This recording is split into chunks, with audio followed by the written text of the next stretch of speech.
हे guys, welcome back to my YouTube channel.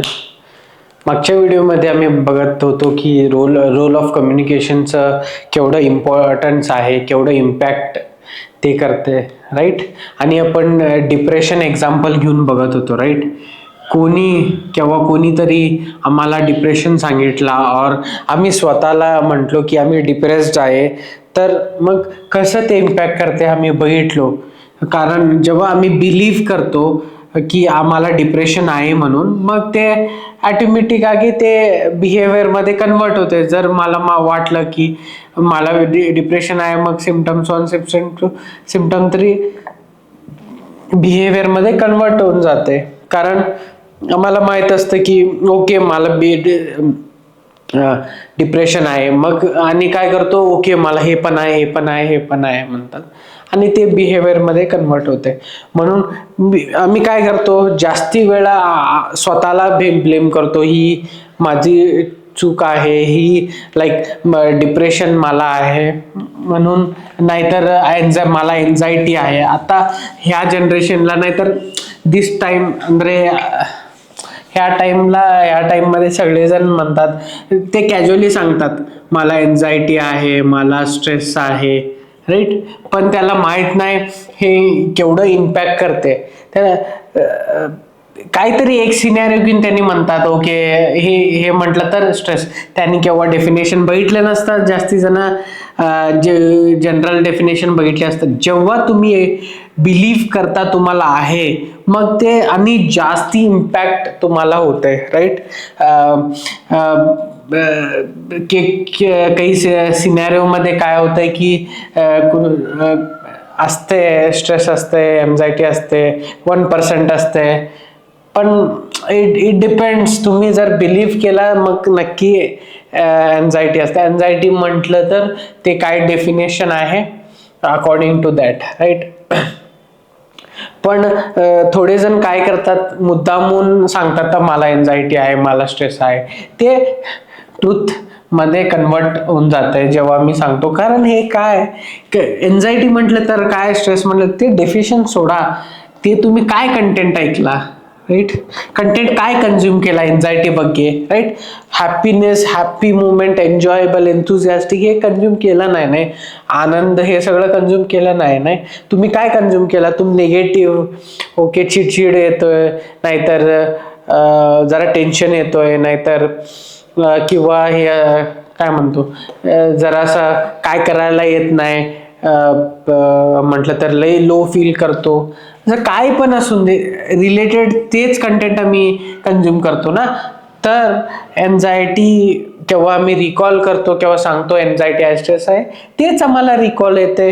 आणि आम्ही मागच्या व्हिडिओमध्ये बघितलो, हे एन्झायटी स्ट्रेस म्हटलं तर at the end of the day हे एक वर्ड आहे. वर्ड म्हटलं तर ह्याच्या रिलेटेड काय कंटेंट कंझ्युम केला, काय इमेजेस, काय व्हिज्युअल्स, काय आयडियाज कंझ्युम केला, ते येतं. इमोशन पण येते, इमोशन फिलिंग पण येते.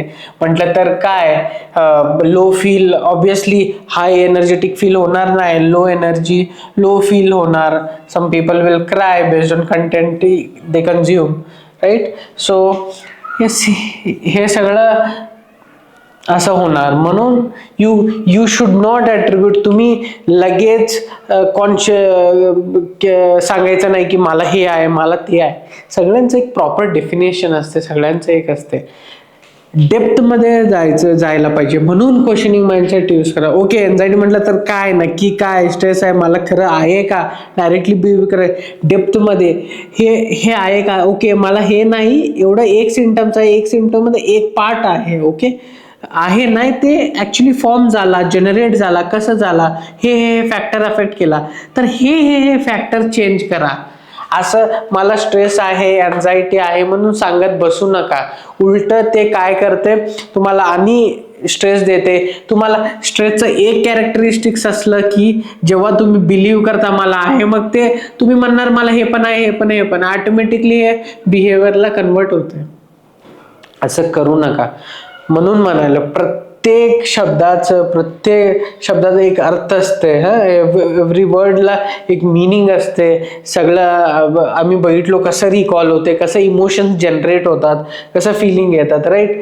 म्हणून हे हे आम्हाला जर तुम्हाला माहित असतं, नाही मला माहित आहे स्ट्रेस म्हटलं तर एक्झॅक्टली काय आहे, हे कसं येते, मला हे आहे, हे स्ट्रेस नाही, हे आहे, हे ह्याच्यासाठी आला म्हटलं तर हे फॅक्टर्सनी मला इन्फ्लुएन्स झाला, मी हे केलो, हे सिनॅरिओजला असं झालं, मी असं केलं तर असं होतंय. जेव्हा तुम्हाला डिटेलमध्ये माहीत होणार, जेव्हा तुम्ही समजून घेणार की काय अफेक्ट होते, तेव्हा तुम्हाला हे सगळं फ्लॉज तुम्ही यू विल ओव्हरकम दिस.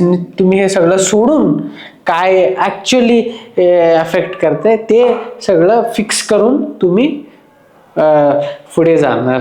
तर ते तुम्हाला हेल्प करते. आता बघा, हे एक एक्झाम्पल, एक सिनेरिओ मध्ये तुम्ही चेंज केला, क्वेश्चनिंग माइंडसेट केला, काय कंझ्युम हवा करायला पाहिजे ते कंझ्युम केला, तर तुम्हाला हेल्प होते.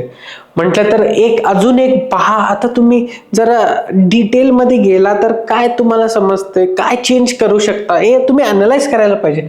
जर आता एन्झायटी म्हटलो, कंटेंट काय कंझ्युम केलो, कंटेंट लो एनर्जी, असं ते राडायचं हे ते बघितलो. कारण कुणाला तरी एन्झायटी शो करायचंय, ते तसंच शो करणार ना. One guy is suffering anxiety because he this काहीतरी एक व्हिडिओ, मूवी, सिरियल काहीतरी बघितलं तर कसं तर तो टेन्शन मध्ये तसं दाखवणार ना, एन्झायटी हॅपी दाखवणार नाही. जर तुम्ही एन्झायटीला हे कंटेंट बदली, I am ready to accept, happy, enjoyable content दिला, अटॅच केला, तर तुम्हाला एन्झायटी काय प्रॉब्लेम नाही. म्हटलं तर काय कंटेंट मेन आहे, राईट. कंटेंटनी हे अटॅच व्हायलाय, ते कंटेंट चेंज केलं तर ह्याचा मिनिंगचा अर्थच उरत नाही. पहिला तुम्हाला सांगितलो नाही की कंटेंटचं महत्व काय, सांगितलं तुम्हाला सांगितलो की श्रीखंड म्हटलं तर तुम्हाला लय अटॅचमेंट असतं, लय इमोशन असतं, लय मिनिंग असतं, लय मेमरीज येतात. तुम्ही कुठे ते खाल्ला, नाहीतर कुठे तुम्ही ते बघितला, ऍडव्हर्टाईज बघितला, इमेज बघितला, ते सगळं इम्पॉर्टन्स तुम्हाला आहे. आता ते तुम्ही कंटेंट कंझ्युम केला म्हणून म्हणालो. Same word shrikhand means different. North Indian गाई, केनिया गाई, USA गाई, आणि त्यांना हे वेगळं असतंय, राईट. ह्याचं मिनिंग वेगळं असतंय, ह्यांना माहित नसते, तर इमोशन जनरेट होत नाही, आणि त्यांना त्याचा इमेज काय रिकॉल होत नाही, काय पण होत नाही. कारण का, हे मराठी माणसाला होते, जे नाहीतर कुणाला ते माहित आहे श्रीखंड त्यांनी खाल्लाय, त्यांनी म्हटलं तर त्यांनी ते कंटेंट कंझ्युम केलाय, त्यांनाच होतंय. म्हटलं तर एक वर्डने पण कंटेंट चेंज झाला की त्याचा इमोशन चेंज झाला, फिलिंग चेंज झाला. दॅट मीन्स त्याचा अर्थ USA लंडन मध्ये बसल्या व्यक्तीला, फॉरेनरला डिफरंट आहे, आणि तुम्हाला महाराष्ट्रामध्ये बसलेलं त्यांना कंटेंट निमित्त हे वर्डचं मिनिंग डिफरंट आहे, राईट. तुम्हाला आता समजलं असणार की कंटेंटचं महत्व काय आहे, एका वर्डचं महत्व काय आहे, एक कम्युनिकेशन, रोल ऑफ कम्युनिकेशन काय आहे. आता समजा हे तुम्ही कुठे पण अप्लाय करा.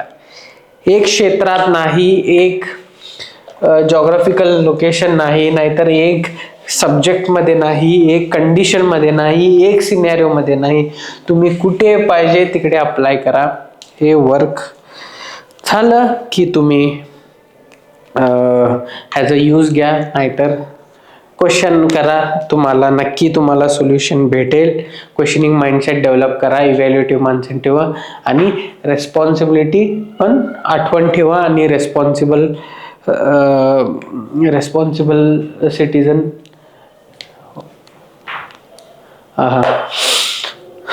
आता नेक्स्ट व्हिडिओ मध्ये काहीतरी दुसरं आम्ही टॉपिक बद्दल बोलूया.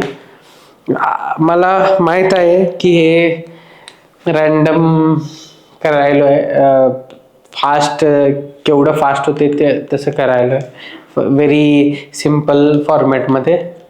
पण काय माहिती, प्रायोरिटी तुम्हाला जेवढं लवकर पाहिजे तेवढं लवकर तुमच्याकडे पोचवायचं, हे माझा मेन एम आहे.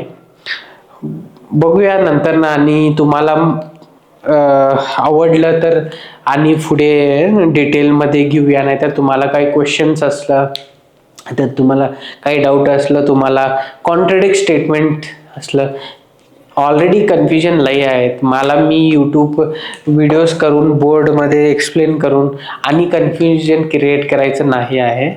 तुमचं कन्फ्युजन एलिमिनेट करायला मी आलोय, तुम्हाला क्लॅरिटी द्यायला आलोय, तुम्हाला क्वेश्चनिंग माइंडसेट डेव्हलप करायला आलोय, तुम्हाला ते कन्झम्पशनचं रिस्पॉन्सिबिलिटी तुम्ही घ्यायचं म्हणून मी डिटेलमध्ये काय कन्झम्पशन कुठलं इफेक्ट करतंय म्हणून आलोय. हे कंटेंट मी पण कुठे पाहिलं नाही, असं कंटेंट तुम्ही कुठलं पाहिला तर मला सांगा, मी पण शेअर करतो. मी यूट्यूबमध्ये शिकवायचं जरा ते टॉपिक शिकवत नाही, मग असलं तर मला पण सांगा. एनिवेज पुढच्या व्हिडिओमध्ये भेटूया. थँक्यू.